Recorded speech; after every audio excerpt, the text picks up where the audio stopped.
All right, everybody. It's that time. It's that time to welcome probably one of the most famous butchers to be taking over the world of rock music. Let's welcome to Totally Driven Radio, the one, the only, Heidi the Butcher. Heidi, how you doing tonight? Hi, good. How did you know it was me? You know what? Because, honestly, because we're just taping and nobody else is calling in, so. Perfect. Well, hello. How are you? Good. How you doing? I'm good. It's a nice sunny day in Los Angeles. How about that? Meanwhile, out here in Philly, it's kind of dismal and dreary, and we're just waiting for the rain. Oh. Sorry to rub it in. Yeah, right? Well, I mean, this has to be like a super exciting time for not only you, but the whole band. The new EP is getting ready to come out. It's getting major thumbs up from everybody, a lot of press. The media is excited. The fans are excited. And I'm sure the band's excited, too. So the question is, why the decision to do a covers EP? You know, that's a very good question.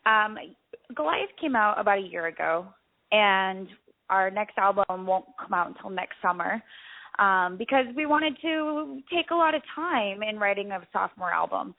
So the EP cover was it was just something to hold people over, an appetizer, if you will, for the people who are waiting for the next album. You know, one thing that Butcher Babies never does is we never do anything half-assed. It took us 4 years to put out our first album, A, because we were still discovering our sound, and B, you know, it takes a lot to get signed to a label. So it took a long time to put out that first album, and we're not going to take 4 years for the next one, I promise. But it took a long time because we just don't do anything half-assed, and so we're not going to do anything half-assed for our next album either. We want to make sure that we come out with the best follow-up album we can to Goliath. You know, it's not an easy thing to top your debut album if it was a hit. It's not an easy thing, and we want to go into this next album with 20 songs written. We're about halfway done. 20 songs written to choose from. So that's why the EP came out now, or is coming out now, sorry, because we just wanted to put something out to our fans. Well, also, too, it's weird, like, in this day and age, like, it seems like it's more acceptable and welcomed by everyone for bands to be able to put out, like, a covers EP or a full-length album. You know, the EP, I originally was against the idea, but once, I kind of thought about it, Metallica did it in turn between their albums, Guns N' Roses did it. It was just something that we wanted to kind of pull songs from our past that influence us to be the artists that we are today. So, yeah, it is kind of becoming more acceptable, but also we're not covering songs like the typical covers would be. I think a lot of people nowadays are finding it acceptable to cover pop songs or something that's on the radio right now. I can see that going, but not a lot of people pull from the past and cover those songs. At least not that I've seen recently. So I know Hailstorm just released an EP of covers as well. So it's kind of it's a fun thing to do, and it's kind of a nice way to throw back to the artist who influenced you. Absolutely. And also, too, like I like the way you guys did. I mean, you guys did 5 songs. Each member of the band has their own pick. Now, and you picked Crazy Horses by the Osmonds, which is probably as off the wall as you can get. Yes. I love that. Which, I love it too. And actually, we were talking to Carla a couple of weeks ago, and I said that to her. I said, it's not like you guys went out there and did like, Metallica or Motorhead or somebody, heavy or expected. You guys went like out of the, you guys went off the globe, and you did something that nobody would expect, which is even cooler. Yeah, well, the thing about Crazy Horses for me is that song was a huge influence for me when I was a kid. I was about 6 or 7 years old, and I would go through my mom's records and just try and find something cool, something that I could latch onto, and I did with Crazy Horses. I was listening to, because she's a huge Osmonds fan, and I grew up in Provo, Utah, so they're our hometown heroes. Right. So So as I'm going through all of her records, I'd play the Osmonds, I'm going through like Puppy Love and One Bad Apple, and it's all poppy, and then all of a sudden I hear that riff of Crazy Horses, and it just stuck with me for my entire life. I would get in trouble from our neighbors constantly for blaring that way too loud in the house. It was just that opening riff that was so heavy for me at that point in my life. That was the coolest thing that I had ever heard. And so it influenced me in my love for heavy music, and then it obviously evolved to heavier stuff, and Korn came out, and Slipknot came out. Right. But to me, that song meant a lot, and I've always wanted to cover it, and so I kind of forced the band to let me do it, and it turned out really cool. So I'm happy about it. No, that's the thing I was wondering too. Like, when you brought that to the band, what was their reaction? Like, were they had to be like, kind of like, what are you talking about? Kind of like your reaction right now. They were just like, what? Really? I don't know. And one thing that they were drawn to is that riff, that dun dun dun dun dun dun dun dun. They were drawn to that riff. And so, for me, even to our producer, to the management, everyone, I'm like, I promise you, we can make it heavy as fuck, And I don't know if I can swear on here. I can, right? Yeah. Yeah, you can swear. You're good. Yeah. So, and that's what we did. But at first, I was getting looks like, all right, I guess we'll try it. It's worth a try at least. And I kept forcing it. I was pretty annoying, to be honest. They were probably so annoyed with me. But yeah, so I'm really glad that we used it, and it was really fun. I kept it a surprise for my mom until we finished it, because, like I said, she's a huge Osmonds fan. So I kept it a surprise, and then after we finished it, I sent it to her, and I was like, play this as loud as you can in your car, because she has some nice system in her car. And she called me later. She's like, what? So it was really neat. That's awesome. So how about like the rest of the choices from the band? Like, were you on board with all of them, or was there like each one had to come to each, like, with the whole band and be like, come on, we can do this, or was it like a situation like you had, or was everybody pretty welcome to all the suggestions? Everyone was pretty welcome. I have a lot of say in the SOD song. I really wanted to do Bigger Than the Devil off of their 1999 album. I just thought that song was so heavy, and we could do it really neat with female voices. But the rest of the band, it was between Bigger Than the Devil, Kill the Assholes, Monkeys Rule, Pussy Whipped. There were, a couple of really neat songs that were in the line for an SOD song. We knew we were going to do an SOD song, like for sure. So when it came down to it, all of us were in the studio kind of arguing which one we should do, and Pussy Whips won. Everyone thought it'd be so cool to hear girls screaming Pussy Whips. So that song is my least favorite off of that, because it was actually it was really hard for me. It's a short song. It shouldn't be that hard. It's punk rock. But I haven't done punk in years. So I'm in the studio trying to like punk rap these lyrics, and it was actually really difficult for me. So. Now, how about how did the recording? I'm sorry, what was that? Oh no, but all the other songs were a no-brainer. Yeah. But how was the recording process? I was thinking, like, being that it was like a covers album, it had to be a lot more relaxed, not as stressful, I should say. No. No? No. Come on. Yeah. Okay. It's kind of along the same lines. If you're doing a covers album, it better not suck. That's kind of how it is. You cannot disrespect the people you're covering. Right. And you have to, especially taking songs that aren't from your genre and making them your genre and making them sound like you, it's actually a lot harder than people would think. Especially with They're Coming to Take Me Away, that song didn't have any music to it at all, just a beat. Right. So, we wrote the music for it all. It was kind of stressful. With Beer Drinkers and Hellraisers, we had so many points that we were almost just going to throw that song away, because we had a hard time making it our own. And we were throwing out ideas, throwing out possibilities. What if we do double time here, or half time here, and this here and that here? And it just wasn't working. It wasn't gelling. And it was stressful because I'm like, maybe we picked the wrong song. Maybe we just wasted, 2 weeks in the studio on the wrong song. Like, that sucks. Oh. But, after we put our noggins together and we all thought about it for a couple of days and slept on it, we figured out a way to make Beer Drinkers and Hellraisers a Butcher Baby song. So it was a little stressful, because when you go in and you write your own music, that's easy. You're pulling from your own brain. So. Now, I'm sure you guys had other choices too, like second and third choices. Could this possibly mean that we could get another one of these EPs in the future as well? Maybe.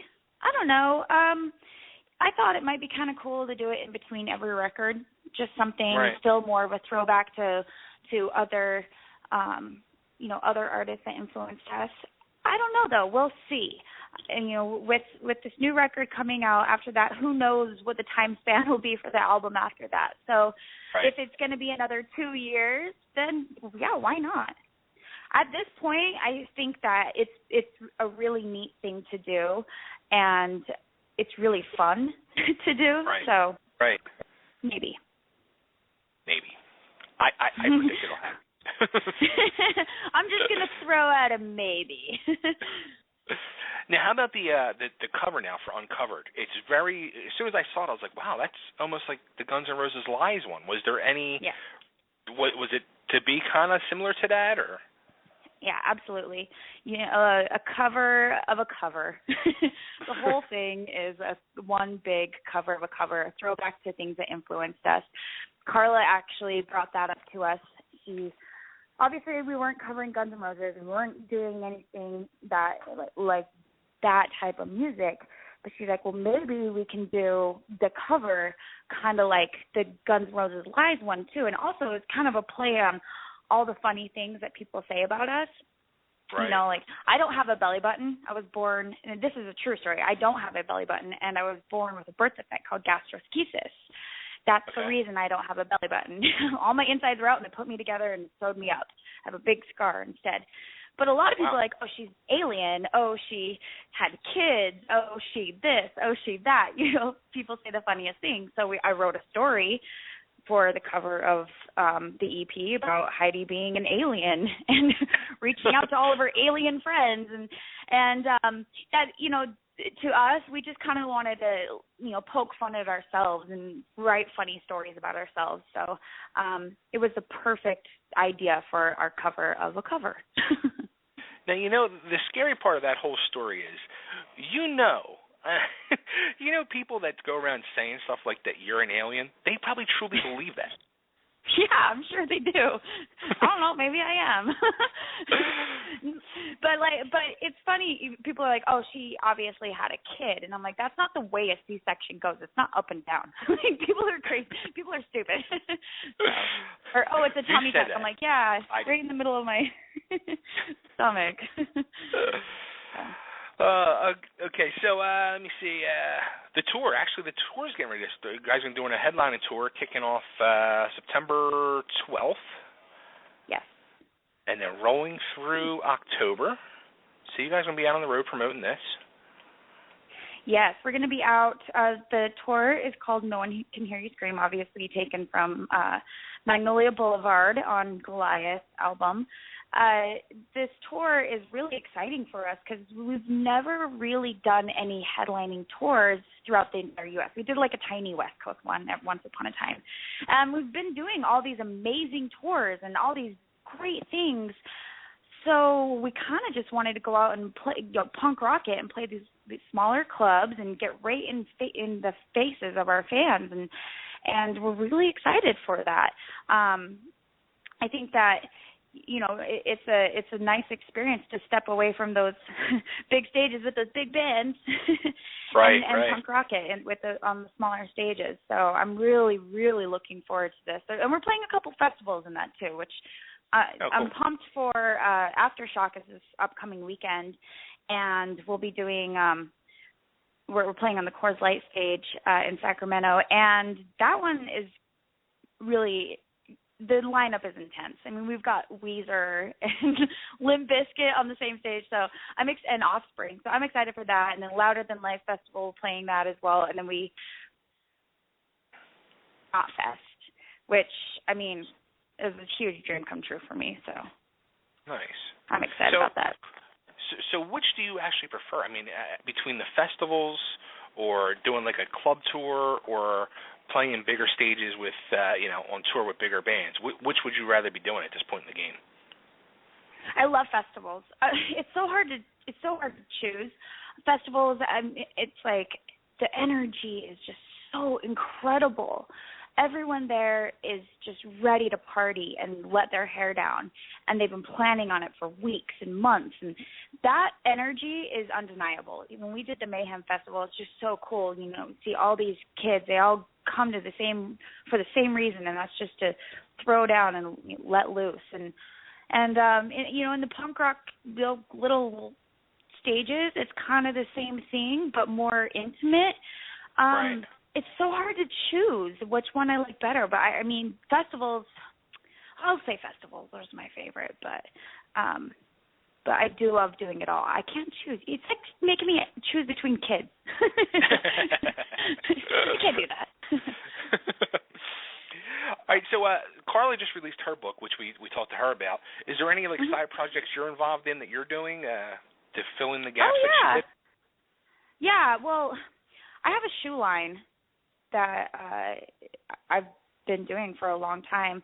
I customize shoes and I sell them online, and they're really fun and cute. They're all for girls only. Sorry, it's a girls only club.